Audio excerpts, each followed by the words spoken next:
ইরানে হামলা হলে পাল্টা হামলার হুঁশিয়ারি তেহরানের, বিক্ষোভে দমনপীড়ন কমে আসছে মন্তব্য ট্রাম্পের। হামলার জন্য আকাশসীমা দেবে না সৌদি। গ্রিনল্যান্ড দখল করতে একের পর এক অজুহাত বের করছেন ট্রাম্প। বৈঠকেও মেলেনি সমাধান। দ্বীপটিতে সামরিক উপস্থিতি বাড়াবে ডেনমার্ক। গাজায় শান্তি আলোচনার দ্বিতীয় ধাপ শুরু হয়েছে, দাবি স্টিভ উইটকফের। নির্বাচনের আগে ইরান সংকটে নেতানিয়াহুর অস্তিত্বের লড়াই।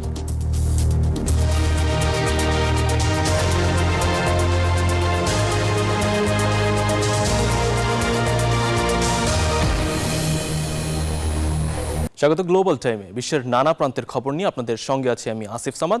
দেখছিলেন শিরোনামগুলো, বিস্তারিত।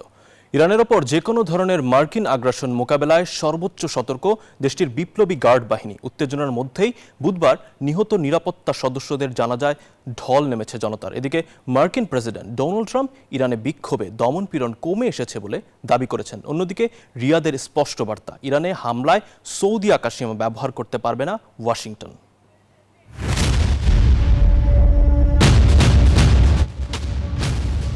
পেন্টাগনের হামলার পরিকল্পনার খবরে যে কোনো আগ্রাসন রুখতে সর্বোচ্চ প্রস্তুত ইরান। যুক্তরাষ্ট্র হামলা চালালে পুরো মধ্যপ্রাচ্যে আগুন জ্বালিয়ে দেওয়ার হুঁশিয়ারি দিয়েছে দেশটি। এর মাঝেই তেহরানে সহিংসতায় নিহত নিরাপত্তা বাহিনীর সদস্যদের জানাজায় বুধবার অংশ নিয়েছেন হাজারো মানুষ। যদিও পশ্চিমা ও মানবাধিকার সংস্থাগুলো মৃতের সংখ্যা নিয়ে ভিন্ন দাবি করছে।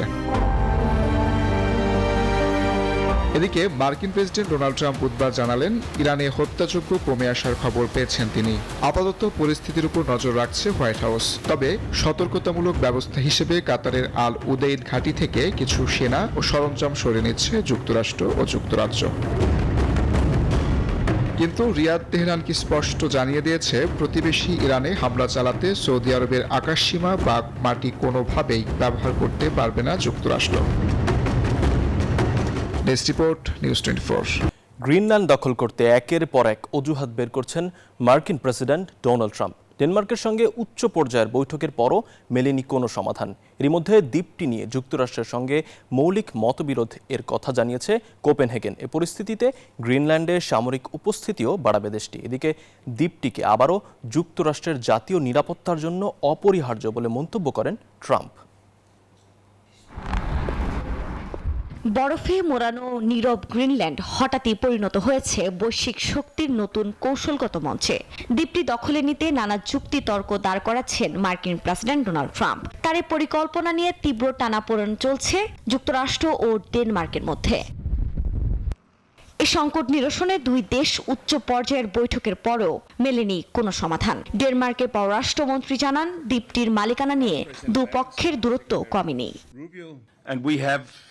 আমরা যুক্তরাষ্ট্রের সাথে সহযোগিতা জোরদার করতে চাই, তবে গ্রিনল্যান্ড যুক্তরাষ্ট্রের মালিকানাধীন হবে না। কিন্তু ওয়াশিংটন গ্রিনল্যান্ড অধিগ্রহণের যে অবস্থানে ছিল তা থেকেও পিছপা হয়নি। আবারও গ্রিনল্যান্ডকে যুক্তরাষ্ট্রের জাতীয় নিরাপত্তার জন্য অপরিহার্য বলে জানিয়েছেন ট্রাম্প। সমস্যা হলো রাশিয়া বা চীন গ্রিনল্যান্ড দখল করতে চাইলে ডেনমার্ক কিছুই করতে পারবে না। গ্রিনল্যান্ড জাতীয় নিরাপত্তার জন্য খুবই গুরুত্বপূর্ণ, তাই এটা আমাদের প্রয়োজন। এই পরিস্থিতিতে দ্বীপটিতে সেনা উপস্থিতি বাড়াচ্ছে ডেনমার্ক। এমনকি গ্রিনল্যান্ডে সেনা পাঠানোর ঘোষণা দিয়েছে জার্মানি, ফ্রান্স, নরওয়ে ও সুইডেন। এদিকে জনমত জরিপে দেখা গেছে, গ্রিনল্যান্ডের বেশিরভাগ বাসিন্দা মার্কিন নিয়ন্ত্রণে আসার বিরোধিতা করেছেন। শুধু তাই নয়, ট্রাম্পের এই বিতর্কিত সিদ্ধান্তের বিপক্ষেই মত দিয়েছেন বেশিরভাগ আমেরিকান। বুধবার প্রকাশিত রয়টার্সের এক জরিপে দেখা গেছে, মাত্র 17% আমেরিকান গ্রিনল্যান্ড দখলের পক্ষে। আফরিন মৌ, নিউজ 24। কেন গ্রিনল্যান্ড দখলে নিতে মরিয়া মার্কিন প্রেসিডেন্ট ডোনাল্ড ট্রাম্প? সোজা সাপটা উত্তর, নিরাপত্তা, আর্কটিক ও আটলান্টিক মহাসাগরে বাণিজ্য পথের নিয়ন্ত্রণ আর বিরল সব খনিজের মালিকানা চান তিনি। এই উদ্দেশ্য হাসিল করতে তাকে দ্বন্দ্বে জড়াতে হচ্ছে পুরনো ঘনিষ্ঠ মিত্র ডেনমার্কের সঙ্গে। আর্কটিক ও উত্তর আটলান্টিক মহাসাগরের সংযোগস্থলে অবস্থিত গ্রিনল্যান্ড, যা পৃথিবীর সবচেয়ে বড় দ্বীপ। 22 লাখ বর্গ কিলোমিটারের এই ভূখণ্ড সৌদি আরবের আয়তনের সমান, আর জার্মানির তুলনায় 6 গুণ বড়। ডেনমার্কের স্বায়ত্তশাসনে থাকা গ্রিনল্যান্ডের ৮০% ভূখণ্ড ভারী ও পাতলা বরফে ঢাকা। এখানেই আছে সোনা, হীরা, লোহার আকরিকের মতো মূল্যবান ধাতু সহ ১৫ লাখ টন বিরল খনিজ সম্পদের মজুদ। নিওডিয়াম ও ডিসপ্রোজিয়ামের মতো বিশ্বের ২৫টি বিরল ও মহা মূল্যবান খনিজ আছে, যেগুলো পারমাণবিক কর্মসূচি, স্মার্টফোন, ইলেকট্রিক গাড়ি ও বায়ুর টারবাইনের মতো আধুনিক প্রযুক্তি নির্মাণে অপরিহার্য। বলা হয়, খনিজ সম্পদের মজুতের দিক থেকে বিশ্বের ৮ম স্থানে আছে গ্রিনল্যান্ড। বিশাল তেল ও গ্যাসের মজুদ থাকতে পারে এমন ধারণাও রয়েছে। আর এসব নিয়ন্ত্রণে সক্ষম হলে চীন, রাশিয়ার মতো বিরোধী শক্তিদের চেয়ে যুক্তরাষ্ট্র আরও কয়েক ধাপ এগিয়ে যাবে। জলবায়ু পরিবর্তনের কারণে আর্কটিকের বরফ গলছে আগের চেয়ে দ্রুত গতিতে। তাই খনিজ সমৃদ্ধ ভূখণ্ডের পাশাপাশি নতুন বাণিজ্যিক পথও উন্মোচিত হওয়ায় গ্রিনল্যান্ড এখন কৌশলগতভাবে আরও গুরুত্বপূর্ণ। বহুল ব্যবহৃত জিআই-ইউকে গ্যাপ গ্রিনল্যান্ড, আইসল্যান্ড ও যুক্তরাজ্যের মধ্যবর্তী একটি সমুদ্রপথ। আটলান্টিক মহাসাগরে প্রবেশের প্রধান পথ হিসেবেও পরিচিত এটি। ফলে শুধু খনিজ নয়, বাণিজ্যিক রুটগুলোর নিয়ন্ত্রণ নেয়া মার্কিন প্রেসিডেন্টের অন্যতম লক্ষ্য। বিশ্লেষকদের মতে পূর্বসূরীদের মতোই গ্রিনল্যান্ডকে গুরুত্ব দিচ্ছেন প্রেসিডেন্ট ডোনাল্ড ট্রাম্প। ১৯৫৩ সালে অঞ্চলটির উত্তর পশ্চিম উপকূলের কাছাকাছি নির্মিত মার্কিন ঘাঁটি পিটুফিক স্পেস বেসের পূর্বে থুলিয়ার বেস নামে পরিচিত কৌশলগত মহাকাশ ঘাঁটিটি ক্ষেপণাস্ত্র সতর্কতা, প্রতিরক্ষা ও মহাকাশ নজরদারির জন্য গুরুত্বপূর্ণ। যুক্তরাষ্ট্র গ্রিনল্যান্ড নিয়ন্ত্রণে সফল হলে রাশিয়া ও চীনের বাণিজ্যিক কার্যক্রমে যেমন নজর রাখতে পারবে, তেমনি ক্ষমতা প্রদর্শনের গুরুত্বপূর্ণ মাঠও তৈরি করতে পারবে। একেই জাতীয় নিরাপত্তা ইস্যু আখ্যা দিয়ে মার্কিন প্রেসিডেন্ট গ্রিনল্যান্ড দখলে মরিয়া বলে মত অনেকের। নীরব দাস, নিউজ 24। এদিকে গাজায় শান্তি আলোচনার দ্বিতীয় ধাপ শুরু হয়েছে বলে জানিয়েছেন ডোনাল্ড ট্রাম্পের মধ্যপ্রাচ্য বিষয়ক বিশেষ দূত স্টিভ উইটকফ। সামাজিক যোগাযোগ মাধ্যমে এক পোস্টে তিনি জানান, দ্বিতীয় ধাপে ফিলিস্তিনি ভূখণ্ডে অন্তর্বর্তীকালীন প্রশাসন প্রতিষ্ঠা এবং হামাসকে সম্পূর্ণ নিরস্ত্রীকরণ ও গাজা পুনর্গঠন করা হবে। তার দাবি, হামাস সব শর্ত মেনে চলবে। এদিকে যুদ্ধবিরতির মধ্যেও চলছে ইসরায়েলি আগ্রাসন। অক্টোবরে যুদ্ধবিরতি কার্যকর হওয়ার পর থেকে দখলদারদের আগ্রাসনে ৪০০ ফিলিস্তিনি নিহত হয়েছেন।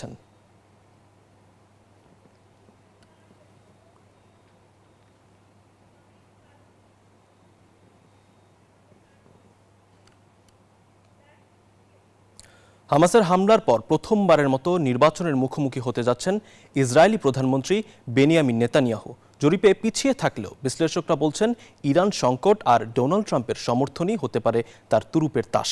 দুর্নীতির মামলা আর জোটের কোন্দল সামনে নিজেকে দেশের রক্ষক হিসেবে প্রমাণ করাই এখন তার মূল রাজনৈতিক কৌশল। আগামী অক্টোবরে ইসরায়েলের নির্বাচন, অথচ জনমত জরিপে অনেকটাই কোণঠাসা বেনিয়ামিন নেতানিয়াহু। তবে বিশ্লেষকরা মনে করছেন, অস্তিত্ব রক্ষার এই লড়াইয়ে ইরানের অস্থিরতাই তার জন্য আশীর্বাদ। এই সংকটকে পুঁজি করেই তিনি নিজেকে দেশের রক্ষক হিসেবে প্রতিষ্ঠা করতে চান। ডোনাল্ড ট্রাম্পের সমর্থন নিয়ে ইরানের পতন ঘটিয়ে নিজের অবস্থান শক্ত করাই তার লক্ষ্য। নেতানিয়াহুর লক্ষ্য নিজেকে ইসরায়েলের রক্ষক হিসেবে ইতিহাসে স্থান দেয়া। তিনি নিশ্চিত করতে চান যেন তার মেয়াদের মধ্যেই ইরানি শাসনের পতন ঘটে। ৭ অক্টোবরের নিরাপত্তা ব্যর্থতা আর জিম্মি ইস্যুতে ঘরের ভেতরেই সমালোচনার মুখে তিনি। তবে ট্রাম্পের সমর্থন আর বিরোধী শিবিরের দুর্বলতা তাকে বাড়তি সুবিধা দিচ্ছে, যা কাজে লাগিয়ে দুর্নীতির মামলা আর জোটের ভাঙনও সামলাতে চান তিনি। লিকুদ পার্টির ওপর নিয়ন্ত্রণ আর বিরোধীদের দুর্বলতার কারণে এই মুহূর্তে নির্বাচনে জেতার দৌড়ে নেতানিয়াহুই সবচেয়ে এগিয়ে আছেন। শেষ পর্যন্ত ইরান পরিস্থিতি আর যুদ্ধকালীন ভাবমূর্তি কাজে লাগিয়ে নেতানিয়াহু তার মসনদ রক্ষা করতে পারেন কিনা, সেটাই এখন দেখার বিষয়। নিবির আমিন, নিউজ 24। আন্তর্জাতিক মহাকাশ স্টেশন থেকে নিরাপদে পৃথিবীতে ফিরে আসলেন 4 জন মহাকাশচারী। দীর্ঘ 11 ঘন্টার যাত্রা শেষে স্থানীয় সময় শুক্রবার রাত 1:30টার দিকে ক্যালিফোর্নিয়ার উপকূলে অবতরণ করেন তারা। তাদের 6 মাস থাকার কথা থাকলেও একজন মহাকাশচারীর গুরুতর শারীরিক অসুস্থতার কারণে 167 দিন কাটিয়ে ফিরলেন তারা। বুধবার 14 জানুয়ারি আন্তর্জাতিক মহাকাশ স্টেশন থেকে একটি space x crew dragon capsule 4 সদস্যের ক্রু নিয়ে জরুরি ভিত্তিতে পৃথিবীর উদ্দেশ্যে যাত্রা শুরু করে। নাসার তথ্য অনুযায়ী ক্যাপসুলটিতে ছিল 2 জন মার্কিন মহাকাশচারী, একজন জাপানি এবং একজন রাশিয়ান নভোচারী। শুক্রবার ভোরে ক্যাপসুলটি ক্যালিফোর্নিয়ার উপকূলের কাছে প্রশান্ত মহাসাগরে অবতরণ করে। নাসা জানায় একজন মহাকাশচারী গুরুতর শারীরিক অসুস্থতার কারণে এই সিদ্ধান্ত নেওয়া হয়। ক্রু 11 মিশনের 4 সদস্যকে নির্ধারিত সময়ের কয়েক সপ্তাহ আগেই ফেরানোর সিদ্ধান্ত নেওয়া হয়, তবে গোপনীয়তার কারণে মহাকাশচারীর পরিচয় বা রোগের ধরন প্রকাশ করা হয়নি। 1998 সালে আন্তর্জাতিক মহাকাশ স্টেশন কক্ষপথে স্থাপনের পর এই প্রথম কারো শারীরিক সমস্যার কারণে জরুরি ভিত্তিতে পৃথিবীতে ফিরিয়ে আনা হলো মহাকাশযান। এই মিশনে অংশ নেওয়া ক্রু সদস্যরা হলেন মার্কিন মহাকাশচারী জেনা কার্ডম্যান ও মাইক ফ্লিঙ্ক, জাপানের কিমিয়া ইউই এবং রাশিয়ার ওলেগ প্লাটনভো। গত আগস্টে ফ্লোরিডা থেকে উৎক্ষেপণের পর আন্তর্জাতিক মহাকাশ স্টেশনে পৌঁছান তারা। সেখানে 6.5 মাস অবস্থানের পরিকল্পনা ছিল তাদের। চন্দ্রানী চন্দ্রা, নিউজ 24। বাহারি সব পোশাকে ম্যাসেডোনিয়ার পাহাড়ি গ্রাম ভেভকানিতে উদযাপিত হয়ে আসছে বিচিত্র এক উৎসব। স্থানীয়রা যাকে ডাকে ভেভকানি কার্নিভাল নামে। এই উৎসবের মাধ্যমে পাহাড়ের বাসিন্দারা স্বাগত জানায় অর্থোডক্স নববর্ষকে। প্রতি বছরের মতো এবছরও উদযাপন করা হচ্ছে এ উৎসব। বিশ্বের প্রাচীন ও বর্ণাঢ্য এক উৎসব ভেভকানি কার্নিভাল, যার প্রধান আকর্ষণ বিচিত্র ধরনের সব মুখোশ ও পোশাক, যেখানে অংশগ্রহণকারীরা ড্রাম বাজিয়ে নৃত্য পরিবেশন করে। আর এর মধ্য দিয়েই বিদায় দেওয়া হয় শীতকালীন অশুভ আত্মাকে। ভেভকানির মানুষেরা ভৌতিক আর ঐতিহাসিক চরিত্রে ফুটিয়ে তোলে নিজেদের। বর্তমান সময়ের বিভিন্ন ঘটনার ব্যঙ্গাত্মক রূপও শোভা পায় তাদের পোশাকে। হাস্যকরভাবে তুলে ধরা হয় রাজনৈতিক নেতা, বিতর্কিত আইন এবং বৈশ্বিক ঘটনাকে। কার্নিভালটিতে রয়েছে 3টি চরিত্র, যার প্রধান চরিত্র অগাস্ট দ্য ফুল, যারা কৌতুক প্রদর্শন করে ভিড়ের মধ্যে। এই কার্নিভাল দর্শনার্থীদের কাছে বেশ জনপ্রিয় ও আকর্ষণীয়, আর এ কারণেই অংশগ্রহণের জন্য সারা বছর অপেক্ষায় থাকে তারা। আমার খুব আনন্দ লাগে এখানে আসতে। 3 বছর পর এখানে আসতে পেরে দারুণ লাগছে। এটা আমার দ্বিতীয়বার। আমি পছন্দ করি এখানে আসতে। ম্যাসেডোনিয়ার পাহাড়ি অঞ্চলের এই উৎসবে যোগ দিতে প্রতি বছরই এখানে আসেন বিশ্বের বিভিন্ন দেশ থেকে হাজারো পর্যটক। রনি আহমেদ, নিউজ 24। একা থাকা মানুষের জন্য বাজারের নতুন অ্যাপ আনলো চীন। অ্যাপটির নাম আর ইউ ডেড বা আপনি কি মৃত।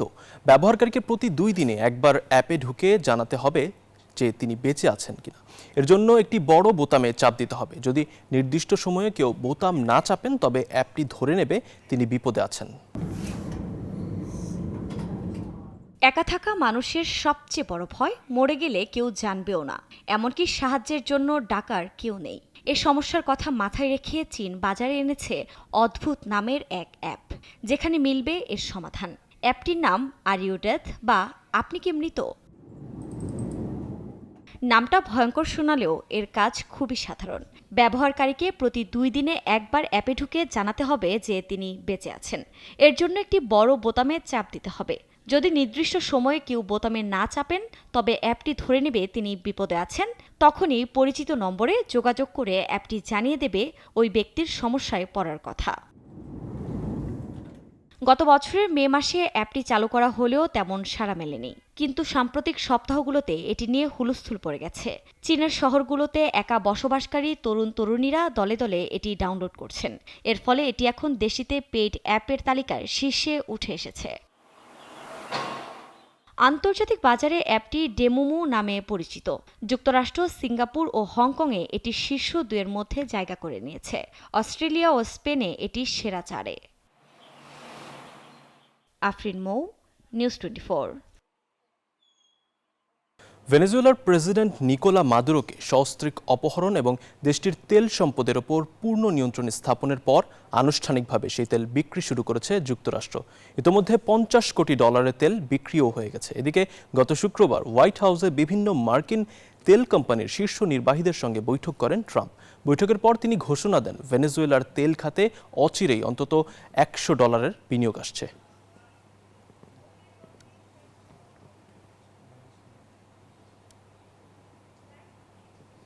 এ ছিল গ্লোবাল টাইমের আয়োজনে। এতক্ষণ সাথে থাকার জন্য ধন্যবাদ।